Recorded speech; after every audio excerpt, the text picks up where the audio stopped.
Hi everyone, welcome to this video. This is Aarti Mishra, one of the top and verified educator. आज हम जानेंगे कि कौन सा वो बेस्ट ऑप्शनल है जिसे अगर आप यूज करें तो आप इजीली यूपीएससी सीएससी के एग्जाम में बहुत अच्छा स्कोर कर पाएंगे और आपके अच्छे से अच्छे मार्क्स लाने के जो चांसेस है वो इंक्रीज हो जाएंगे। तो जो बेस्ट ऑप्शनल है ये सभी स्टूडेंट्स मुझसे पूछते हैं कि क्या ऑप्शनल हम चूज करें जो हमारे लिए सबसे अच्छा होगा, जो सबसे बढ़िया होगा। तो यहाँ एक मिथ है, जब भी स्टूडेंट्स लेटेस्ट टॉपर्स के वीडियोस देखते हैं और देखते हैं कि किसी ने जो रैंक्स हासिल की हैं वो एक पर्टिकुलर ऑप्शनल को उन्होंने लिया था। Like last year anthropology optional का हमने बहुत ज़्यादा ट्रेंड देखा, उससे पहले सोशियोलॉजी ऑप्शनल का बहुत ज़्यादा ट्रेंड था, अभी भी सोशियोलॉजी ऑप्शनल का काफ़ी ट्रेंड हम देखते हैं।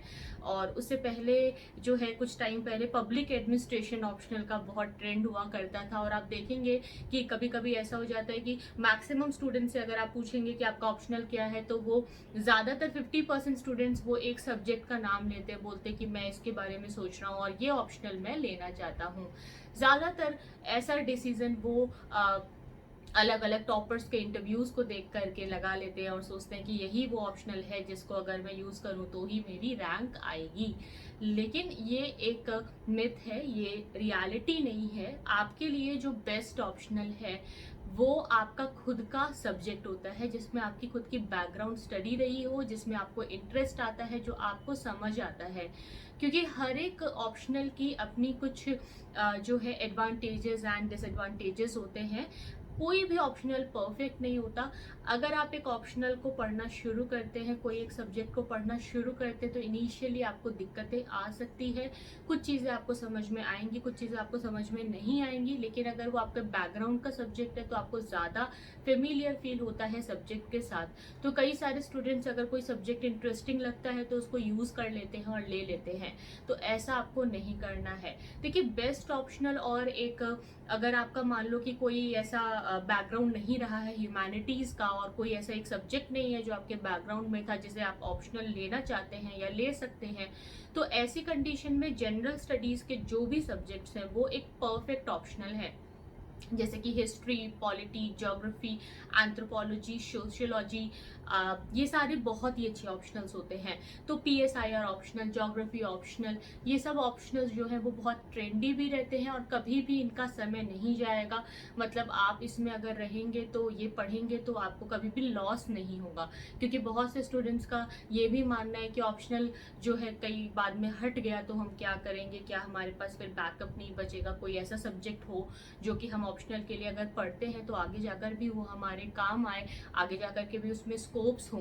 तो जो ये ऑप्शनल है, history, polity, geography, economics, anthropology, sociology, तो पीएसआईआर वगैरह जो है इसका स्कोप कभी इंडिया में खत्म नहीं होगा। चाहे यूपीएससी का सिलेबस बदल जाए, चाहे चीज़ें चेंज हो जाए, चाहे पैटर्न चेंज हो जाए, चाहे ऑप्शनल रहे या ना रहे, लेकिन इस सब्जेक्ट पर अगर आपने कमांड रखी है और इसकी अगर आपने पढ़ाई की है तो आपको आगे कई सारे ऑप्शंस और कई सारे बैकअप प्लान्स और स्कोप्स मिलते हैं जो कि आपके लिए अवेलेबल होंगे। और वो तभी होंगे जब आप ऐसा कोई सेफ सब्जेक्ट चूज करते हैं।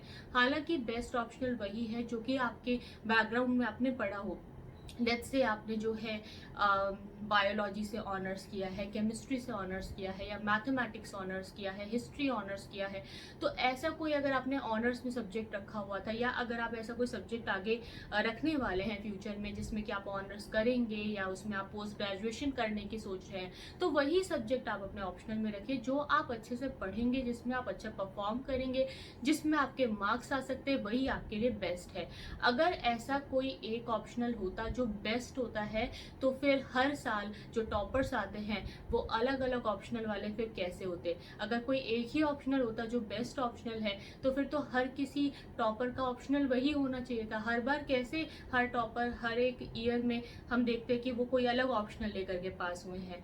तो अगर ज़रूर इस तरीके से अगर अलग अलग ऑप्शनल्स, अलग अलग टॉपर्स ला के उसको यूज़ करके अगर वो उसमें पढ़ाई करके अगर आ रहे हैं तो इसका मतलब है कि हर एक सब्जेक्ट सब्जेक्ट में पोटेंशियल है और इक्वल पोटेंशियल है, तो आप पहले ये डिसाइड कीजिए कि आपको करंट अफेयर्स पसंद है, फैक्चुअल लर्निंग पसंद है, या डायनेमिक लर्निंग पसंद है, या आपको जो है स्टोरी टेलिंग टाइप के सब्जेक्ट्स अच्छे लगते हैं जिसमें थ्योरी होती है जो कि टेक्निकल नहीं होते हैं। तो आप पहले अपना आपकी पसंद है उसको समझिए, और अगर आपको टेक्निकल चीज़ें अच्छी लगती है तो आप टेक्निकल सब्जेक्ट्स लीजिए, और अगर आपको थ्योरेटिकल चीज़ें समझना, पढ़ना, याद करना, रट्टाफिकेशन करना अच्छा लगता है तो आप फिर थ्योरेटिकल सब्जेक्ट्स लीजिए। इस बेसिस पे आप डिसाइड करिए, और कभी भी किसी को फॉलो करते हुए ब्लाइंडली ये मत सोचिए कि अगर उसने ये ऑप्शनल लिया तो मैं भी ले लूँगा तो मेरे लिए अच्छा रहेगा। आपके लिए वो अच्छा है जो आप पढ़ सकते हैं, यही बेस्ट होता है। आज की वीडियो इसी बारे में थी, तो ज़रूर अपने बारे में सोचिए और पहले देखिए कि आप किस में कंफर्टेबल हैं। आज के लिए इतना ही। Thank you so much for watching.